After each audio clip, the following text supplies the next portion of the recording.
નવી દિલ્હીમાં ગૃહમંત્રી અમિત શાહે પોલીસ શહીદોને શ્રદ્ધાંજલિ અર્પણ કરી। ગૃહમંત્રી અમિત શાહે પોલીસ સ્મૃતિ દિવસ નિમિત્તે નવી દિલ્હીના નેશનલ પોલીસ મેમોરિયલ ખાતે શહીદ પોલીસ કર્મચારીઓને શ્રદ્ધાંજલિ અર્પણ કરી।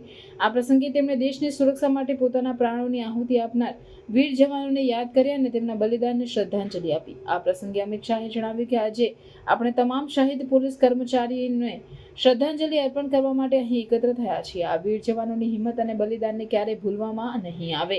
પોલીસ સ્મૃતિ દિવસની ઉજવણી દર વર્ષે 21 ઓક્ટોબરે કરવામાં આવે છે, જે દિવસે 1959માં લદ્દાખના હોટ સ્પ્રિંગ્સ ખાતે ચીની સૈનિકો સાથેની અથડામણમાં 10 ભારતીય પોલીસ જવાનો શહીદ થયા હતા। આ દિવસને યાદ કરીને દેશભરના પોલીસ કર્મચારીઓના બલિદાનને માન આપવામાં આવે છે। આ પ્રસંગે ગૃહમંત્રીએ પોલીસ કર્મચારીઓની હિંમત અને સમર્પણની પ્રશંસા કરી અને જણાવ્યું કે પોલીસ કર્મચારીઓ દેશની સુરક્ષા અને શાંતિ માટે સતત કાર્યરત રહે છે। તેમની હિંમત અને બલિદાનને ક્યારેય ભૂલવામાં નહીં આવે। આ પ્રસંગે અનેક ઉચ્ચ અધિકારીઓ અને પોલીસ કર્મચારીઓ ઉપસ્થિત રહ્યા હતા। નેશનલ પોલીસ મેમોરિયલ ખાતે શહીદોની યાદમાં પુષ્પાંજલિ અર્પણ કરવામાં આવી હતી અને તેમની યાદમાં મૌન પાળવામાં આવ્યું હતું। આ પ્રસંગે ગૃહમંત્રીએ પોલીસ કર્મચારીઓના પરિવારજનોને પણ શ્રદ્ધાંજલિ આપી અને તેમના બલિદાનને માન આપ્યું। આ પ્રસંગે ગૃહમંત્રીએ જણાવ્યું કે આજે આપણે શહીદોની યાદમાં એકત્ર થયા છીએ અને તેમના બલિદાનને શ્રદ્ધાંજલિ આપી રહ્યા છીએ। આ વીર જવાનોની હિંમત અને બલિદાનને ક્યારેય ભૂલવામાં નહીં આવે। शिला दिखाई पड़ती है, वो शिला हमारे जवानों के कर्तव्य पर चलने के अड़िग फैसले का प्रतीक, हमारे जवानों की प्रखर देशभक्ति का भी प्रतीक है और हमारे जवानों की देशभक्ति से प्रेरित होकर सर्वोच्च बलिदान देने की उत्कंठा का भी प्रतीक। हम सभी जानते हैं कि आज के दिन ही 1959 में सीआरपीएफ के 10 जवानों ने चीन की सेना का डटकर मुकाबला करते हुए अपने प्राणों की आहुति दी है। इसलिए इस दिन को पुलिस स्मृति दिन के रूप में हम सब मनाते हैं। हमारे देश के प्रधानमंत्री श्रीमान नरेंद्र मोदी जब प्रधानमंत्री बने तब उन्होंने तय किया कि दिल्ली की हृदय स्थली के अंदर इनके बलिदानों के सम्मान के रूप में एक पुलिस स्मारक बनाया जाए, जो सालों सालों तक युवा पीढ़ी को प्रेरणा देता रहे, सालों सालों तक हमारे देश भर के नागरिकों को ये स्मृति दिलाता रहे कि आज हम सुरक्षित हैं, हम विकास के रास्ते पर आगे चल रहे हैं, हमारे परिवार चैन की नींद सो रहे हैं। इसके पीछे ये हजारों बलिदानियों का सर्वोच्च बलिदान है। और आज मैं ये कहना चाहता हूं कि 36,468 पुलिस के जो जवानों ने, अलग अलग बल के कर्मियों ने जो अपना सर्वोच्च बलिदान दिया है, उसी के चलते आज देश इतनी प्रगति कर पाया है।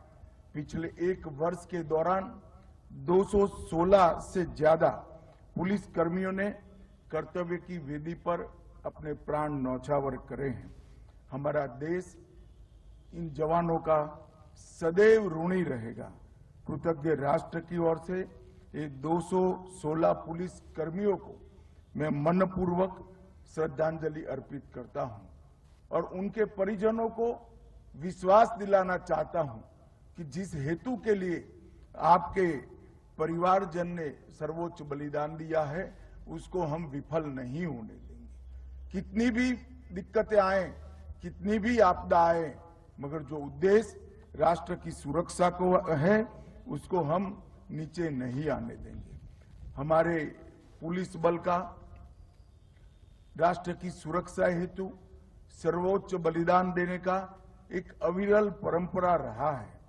हमारा गौरवशाली इतिहास भी रहा है। हिमालय की दुर्गम चोटियों से लेकर कच्छ और बाड़मेर जैसे विषम मरुस्थलों तक और विशाल सागरों की निर्भीक होकर रक्षा करने वाले जवान ही तो है जो देश को सुरक्षित करते हैं। आज मैं इस कार्यक्रम के माध्यम से देश की जनता को बताना चाहता हूं कि विगत एक दशक के अंदर कश्मीर, वामपंथी उग्रवाद और उत्तर पूर्व के ये तीनों क्षेत्र जो अशांति के लिए सालों से हमारे लिए चिंता का विषय बने थे, ये 10 साल में हमारे जवानों के कर्तव्य के चलते, हमारे जवानों के कर्तव्य परायणता के चलते आज हम उसमें करीब करीब संपूर्ण शांति प्रस्तापित करने में सफल हुए हैं। मगर आज मैं ये भी कहना चाहता हूं कि हमारी लड़ाई समाप्त नहीं हुई। ड्रोन की उभरती हुई चुनौती, नारकोटिक्स का कारोबार, साइबर अपराध, एआई का उपयोग कर अनेक प्रकार की अशांति फैलाने का प्रयोग, धार्मिक भावनाओं को उकसाने के षड्यंत्र, घुसपैठ, अवैध हथियार की तस्करी और आतंकवाद, ये सभी खतरे हमारे सामने चुनौती बनकर खड़े हैं। परंतु मैं आज यहां से देश की जनता को आश्वस्त करना चाहता हूं, खतरे और चुनौतियां कितनी भी बड़ी हो, हमारे जवानों के अडिग प्रण के सामने वो टिक नहीं पाएगी। देश सुरक्षित रहेगा, आगे बढ़ता रहेगा और अपने लक्ष्यों को प्राप्त कर रहेगा। 2047 में भारत पूर्ण विकसित राष्ट्र हो, ये स्वप्न हमारे प्रधानमंत्री जी ने जो देश की जनता के सामने रखा है, इसको सिद्ध करने के लिए हमारे देश भर के पुलिसकर्मी दृढ़ निश्चयित हैं और अपने पथ पर चलने के लिए अडिग निश्चय के साथ खड़े हुए हैं। आज देश का हर एक नागरिक अपनी चार दीवारी के अंदर चैन से सोता है, इसका मूल कारण हमारे जवानों की ये अडिगता है। आज मैं देश की जनता को ये भी बताना चाहता हूं, जो 3 नए कानून हमारी क्रिमिनल जस्टिस सिस्टम के लिए देश की संसद ने पारित किए हैं, ये तीनों कानून आज देश भर के हर राज्य और हर यूटी में इसका क्रियान्वयन चालू हो गया है। इसके लिए जो इंफ्रास्ट्रक्चर का निर्माण था, वो करने का काम भी 5 साल पहले ही चालू कर दिया गया था और बाकी सारी व्यवस्थाएं करते करते और 3 साल होंगे।